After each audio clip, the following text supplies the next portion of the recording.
कक्षा 10 के बच्चों, पेज नंबर 57 का गद्यांश 2। देखिए, हे भगवान, तप के लिए विपद के लिए इतना आयोजन, परम पिता की इच्छा के विरुद्ध इतना साहस, पिताजी क्या भीख न मिलेगी? क्या कोई हिंदू भूपृष्ठ पर न बचा रह जाएगा जो ब्राह्मण को 2 मुट्ठी अन्न दे सके? ये असंभव है। फेर दीजिए पिताजी, मैं काँप रही हूँ।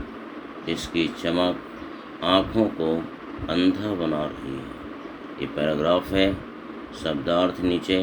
विपद, मुसीबत, आयोजन, तैयारी यानी समारोह, भूपृष्ठ, पृथ्वी तल, फेर दीजिए, लौटा दीजिए। व्याख्या।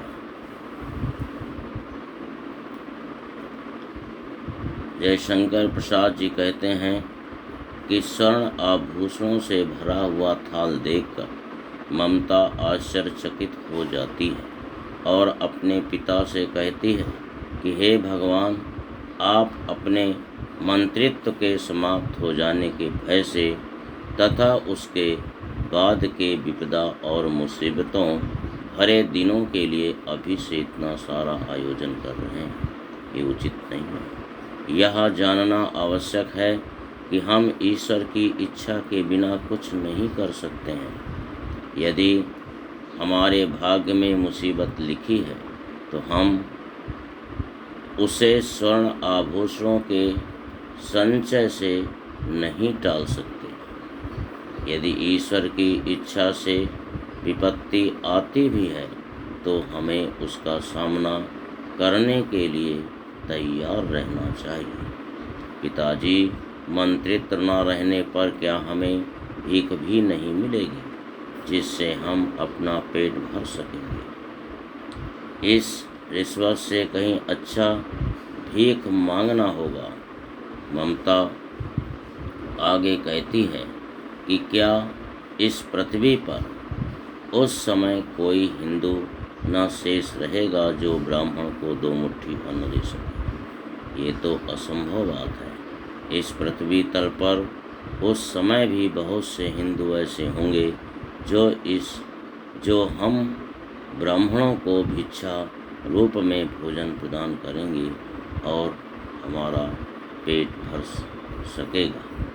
पिताजी, आप रिश्वत रूप में ली गई राशि लौटा दीजिए, क्योंकि मैं भय से काँप रही हूँ और इस स्वर्ण राशि को मैं किसी भी कारण से स्वीकार नहीं कर पाऊँगी। पिताजी, आपने जो ये पाप कर्म किया है उससे मेरा मन और दुख से भर गया है। मेरा स्वयं के शरीर पर नियंत्रण न होने के कारण मैं काँप रही हूँ और यह स्वर्ण राशि की चमक मुझे अंधा बना रही है। इसके नीचे प्रश्न है बच्चों। पहला प्रश्न है, उपरोक्त गद्यांश का संदर्भ लिखिए। पहले की तरह लिखना है। दूसरा, रेखांकित अंश की विवेचना कीजिए। व्याख्या जो अभी आपने पढ़ी है, इस व्याख्या के नीचे रेखांकित पंक्तियां हैं, यही व्याख्या है। तीसरा प्रश्न है, ममता के पिता ने ऐसा क्या किया जो ममता को परम पिता की इच्छा के विरुद्ध लगा? इसी के बगल में देखिए लिखा हुआ है,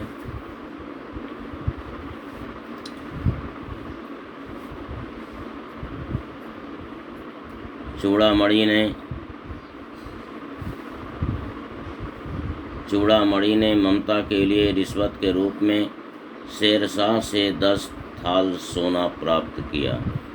अपने पिता का यही कार्य ममता को परम पिता की इच्छा के विरुद्ध लगा, क्योंकि ममता का ये विश्वास था कि जो कुछ भी सृष्टि में घटित होता है वह ईश्वर की इच्छा से होता है। वह विधवा हुई तो उसमें भी ईश्वर की इच्छा थी। यदि ईश्वर की इच्छा उसे दयनीय बनाकर रखने की है तो उसके पिता का कोई भी प्रयत्न ऐसा होने से नहीं रोक सकता।